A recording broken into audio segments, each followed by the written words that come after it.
The shouting started before sunrise. Who took it? Chief Okafor's voice exploded from inside the shop like a faulty generator. Outside, market women paused mid-gossip. A keke rider slowed down. Even the street dogs looked concerned. Inside the glittering electronics store in busy Lagos, televisions blinked silently while 3 apprentices stood frozen. I am asking a simple question. Money does not grow legs and whoa! This is not Mike now. Chief What did you roared, say? shaking a bundle of receipts. Money does not grow legs and walk away. This is not Nollywood. Tunde swallowed. Chima stared at the floor. Ikena stood straight, calm. Sir, what exactly is missing? Chief spun toward him dramatically. What is missing? What is missing? He opened the small iron safe and slapped it. 5,000 naira short. Tunde blinked. Sir, maybe you miscounted. Chief gasped as if insulted by the entire nation. Miscounted? Me? Chief Okafor, the lion of electronics? Chima muttered under his breath, more like lion of calculators. What? Did you say? Chief thundered. Nothing, sir. I said you are correct, sir. Chief paced like a courtroom lawyer. You boys think I don't know? Rice is expensive. Water is expensive. Even breathing in this economy is expensive. Yet you want to steal from me? Sir, we only breed the free version, Tunde said quickly. Chief glared. From today, nobody drinks water without permission. Ikena sighed quietly. Another morning, another drama. Oya, my people, are you ready for another gossip? Oya, mauna sit down, make I gist tuna. I beg mauna not forget to. Chief Okafor was a popular electronics dealer in the busy streets of Lagos. His shop glittered with televisions, speakers, generators, and all kinds of gadgets that attracted customers from far and near. To outsiders, he looked successful and disciplined, but to the 3 young apprentices living and working under him, he was something else entirely. Chief Okafor believed in profit more than people. He fed his boys once a day and complained that rice was too expensive. He monitored every cup of water they drank. He reminded them daily that the economy was hard and that they were lucky to even sleep under his roof.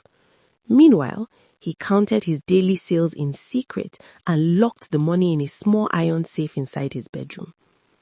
Among the 3 boys, Tunde, Chima, and Ikena, only one feared God and valued integrity. At first, Tunde and Chima tried to endure it like men, but endurance becomes difficult when your stomach is negotiating louder than your conscience. One afternoon, after Chief had finished shouting about economic hardship for the 3rd time that week, the boys stood behind the counter pretending to arrange remote controls. Did you eat yesterday? Chima whispered. Tunde laughed dryly. Define eat. Chima's stomach growled so loudly that a customer turned. Was that the generator? The woman asked. Yes, ma. Tunde replied quickly. Small internal generator. When the woman paid for a small radio and left, 2 coins rolled near the edge of the drawer. Tunde stared at them. Just 2 coins, not even enough to buy proper food. He looked at Chima. Chima looked at him. Nobody spoke, but something passed between them. Tunde picked up the coins and slid them into his pocket. The world did not shake. Lightning did not strike. Chief did not notice. That was how it began. Later that night, lying on their thin mattresses, Chima whispered, "It's not stealing." It's not stealing. Tunde stared at the ceiling. Compensation. What is it For then? suffering allowance. Compensation. He won't miss it. For He counts what? money like it's his For firstborn suffering child. He feeds allowance. us once a day and calls They it both favor. chuckled softly. Exactly. It's just this once. It's not like he will miss it, Chima continued. He counts money like it is first child. If 5 naira disappears, he won't faint. Tunde nodded slowly. He feeds us once a day and calls it favor. Exactly. They convinced themselves with logic dressed as justice. Days turned to weeks. Coins became folded notes. Just transport. Just food. Just small. Each time, the word just made it lighter, until it wasn't light anymore. Ikenna noticed. He always noticed. One evening, as they closed the shop, he spoke quietly. You both need to stop. Tunde didn't look at him. Stop what? This. Chima snapped. You think we enjoy it? I didn't say that. Then what are you saying, Tunde demanded? That we should continue starving while he locks money inside iron safe like treasure? Ikenna's voice stayed calm. If he's wicked, does that give us permission to become wicked too? Chima scoffed. Ah, Ikenna, please, this is not church. It's not about church, Ikenna replied. It's about who you are when nobody is watching. Tunde's jaw tightened. Nobody is watching. Ikenna held his gaze. You are. Silence. The fan above them creaked slowly. You think you are better than us, Chima snapped. No, Ikenna said softly. I am just afraid.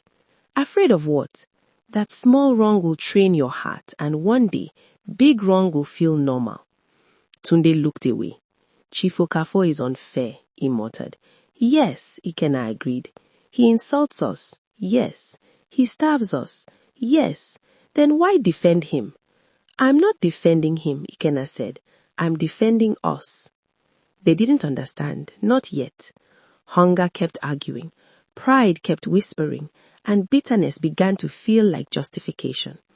After all, Chima would say, slipping notes into his pocket, if he treated us well, we wouldn't do this. Tunde would nod.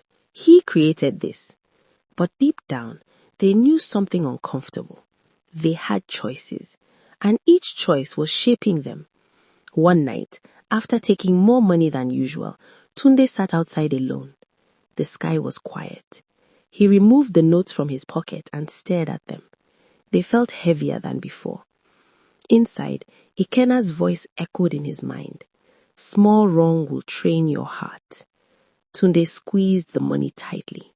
Then slowly, he put it back in his pocket anyway, because sometimes the battle between hunger and integrity is not loud, it is quiet. And the winner is decided in moments no one else sees, except yourself. It was a quiet evening.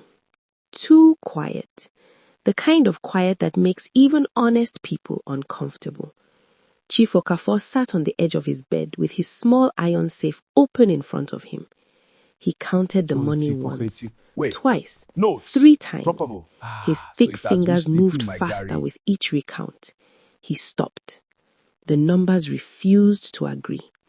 He stood up slowly. Impossible. He counted again. Still short. Not coins this time. Notes. Proper notes. His jaw tightened. Ah, so it has reached this level. For weeks he had noticed small shortages. He blamed customers. He blamed miscalculation. He even blamed inflation, as if inflation now steals directly from safes. But this amount, this was deliberate. Suspicion entered his heart like smoke, slow, choking, dangerous. He closed the safe gently, too gently. Then he smiled, a dangerous smile. The next morning, he walked into the shop, dragging a small travel bag. I have urgent business in Abuja, he announced loudly. Tunde and Shoma exchanged quick glances. Yes, sir, they chorused. I will return in 3 days. Behave yourselves.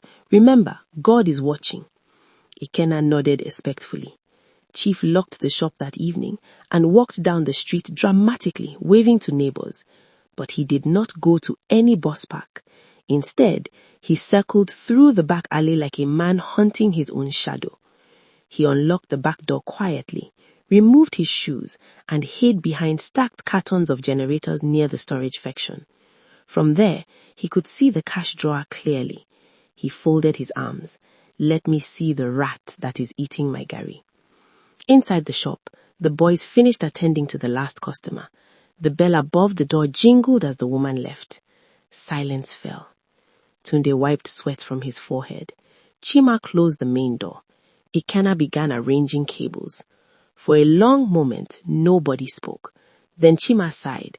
Transport money. Tunde hesitated. Just a second. Just a long enough for conscience to blink. Then he opened the drawer. The soft sound of paper sliding against paper felt louder than thunder. Chima grabbed a few folded notes. Quick! Ikenna turned sharply. Stop! Not today, Tunde muttered. We need it. Don't, Ikenna said firmly. Something feels wrong. Chima rolled his eyes. You and your feelings. They stuffed the money into their pockets. And then a voice exploded from the darkness. Got This you! is how you repay me? Chief Okafor sprang out from behind the cartons like a possessed spirit. Tunde screamed and knocked over a standing fan. Chima froze, one hand still inside his pocket. Ikenna stepped back in shock. Chief's face was red, veins bulging, eyes blazing. So this is how you repay me? Sir, Tunde began. Shut up! He grabbed Tunde by the shirt and shook him violently. Money fell from his pocket like confetti at a cursed celebration. Chief pointed at Chima. You too? Chima slowly removed the notes from his pocket and dropped them on the counter. The shop felt smaller, hotter. Even the television seemed to flicker nervously. You ungrateful thieves, Chief thundered. I feed you, I house you, and you steal from me? Tunde's voice trembled. Sir, we were hungry. Hunger? Chief roared. Hunger will not make you criminal. Chima bammered courage. Sir, you treat us like prisoners. Chief slapped the counter hard. Because you behave like criminals. He turned to Ikenna. And you? I did not take anything, sir, Ikenna said calmly. Chief stared at him for a long moment. Then he faced Tunde and Chima again. Pack your things. Sir, now! His voice echoed into the compound. Doors opened. Neighbors peeped through windows. Within minutes, their small bags were thrown outside. No mattress, no savings, no mercy.